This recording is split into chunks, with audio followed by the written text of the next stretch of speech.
going to talk about natural composability. So just a little background. I'm founding the studio Etherplay in 2016 and been basically being an independent game developer, doing lots of open source stuff, so lots of tools. All the game are also open source. You might know me for Ardent Deploy or other stuff, but still building. On-chain game for a while, autonomous world as well. I have this game Conquest running on the sys chain, and I don't even have anymore the key for it. And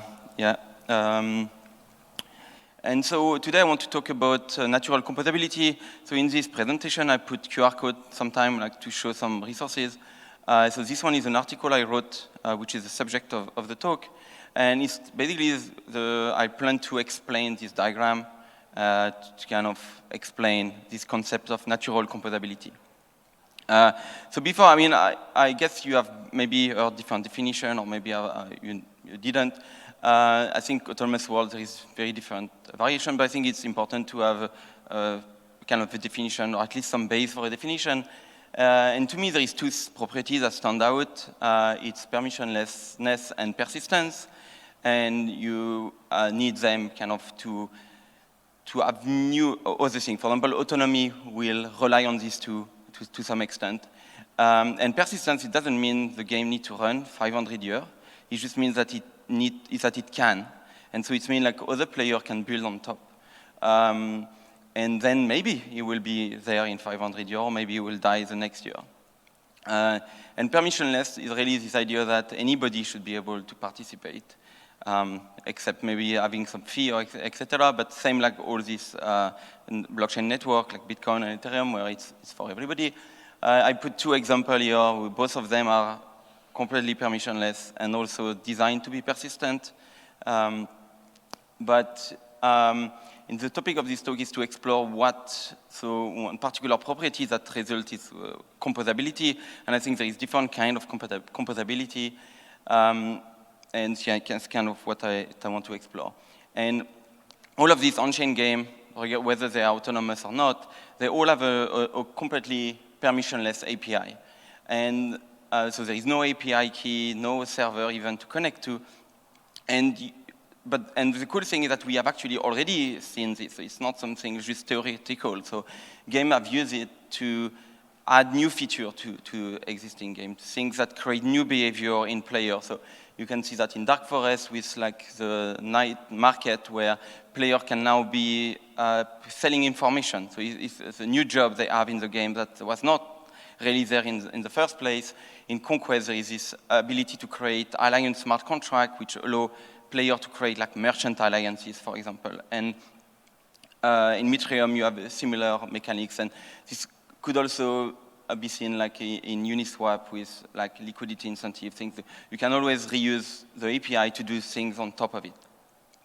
But what I want to talk here is more than that. It's going beyond this, because at the end of the day, in this case, the game doesn't really change. You just create new behavior in the game, but the game remains the same.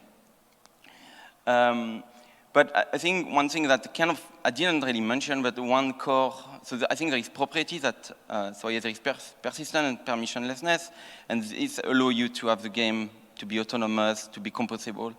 But behind them, there is this property of immutability, and it's the immutability of code.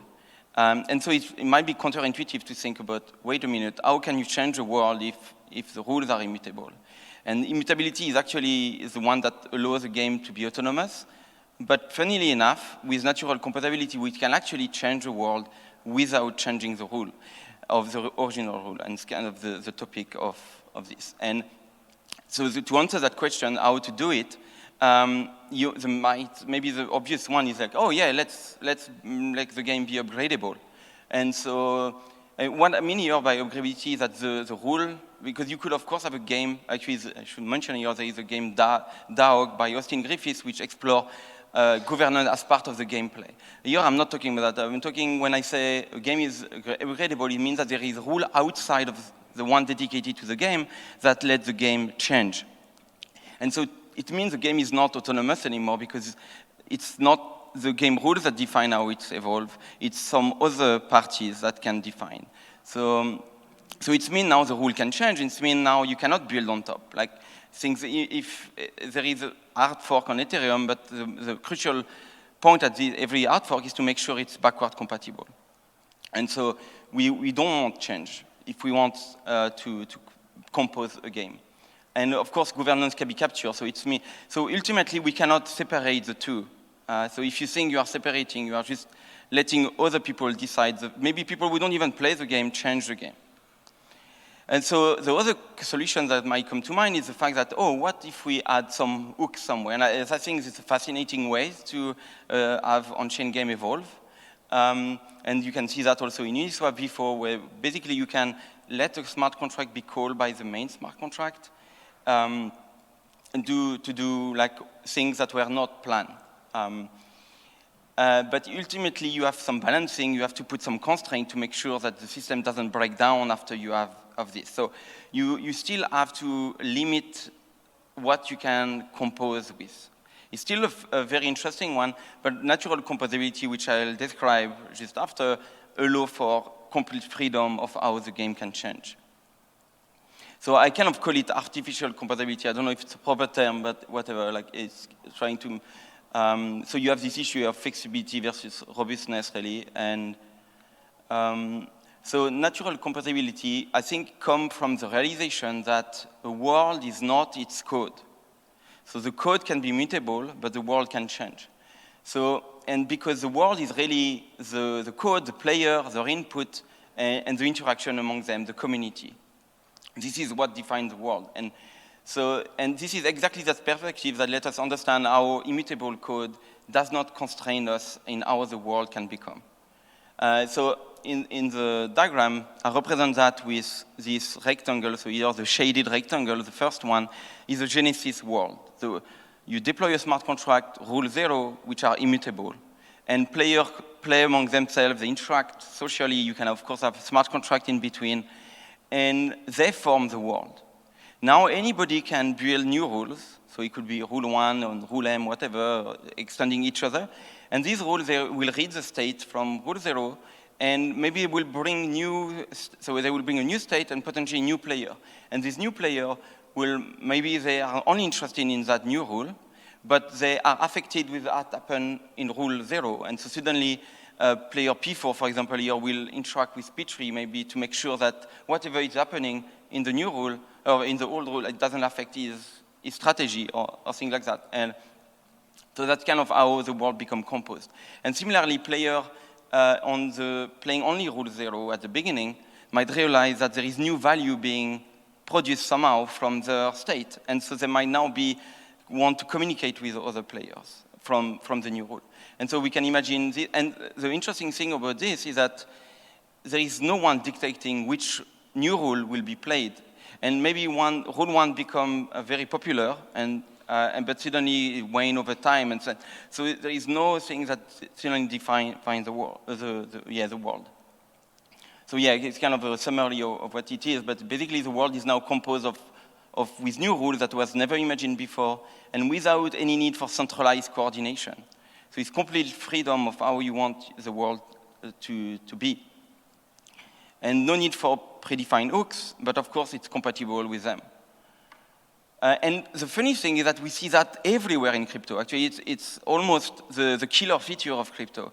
Is that, this vampire attacks is a classical example in DeFi. Like, you can create new value by just creating new token based on another. And a very interesting example back in 2018 with CryptoKitty was the Kitty Race, or other Kitty hats and other things, where Kitty Race, I think, is a particularly good example because so CryptoKitty have different traits, some are more rare than others, and so they have different value. And Kitty Race, when they launched, they decided to use a trait for speed that was actually not very valuable, and suddenly the market price changed. Of course, here we are it's not that interesting, like market price, but it's just an example because the limitation of just having an asset. But now if you apply that to autonomous world, then it's a whole lot different story. So there is also an OPCraft example which can be actually represented in, so I mentioned a diagram before, but yeah. So I think there is interesting things that can be done, but I think we can harness so I call natural composability because basically, like nature, it's always present and no one controls it. But I believe we can harness it in our game design. So in Stratagems, kind of what I'm exploring, I set up to just create a minimal set of rules. There is only one action. Player basically deposit money onto a world, and he create an island. And there is a basic rule that makes the people of different factions fight each other. And so it exposes a different set of data points, again, this permissionless API, which is like the island owner, the island, whether it's prosperous, deteriorating. So basically, when there is a fight, you can happen that your island is going to die after some time or is going to grow. And so it's interesting because here it brings the land as immutable, but with blood tax. If you read this article link, it's about the idea that you can have tax to make sure like the land is used in some way, at least, so it's not wasted.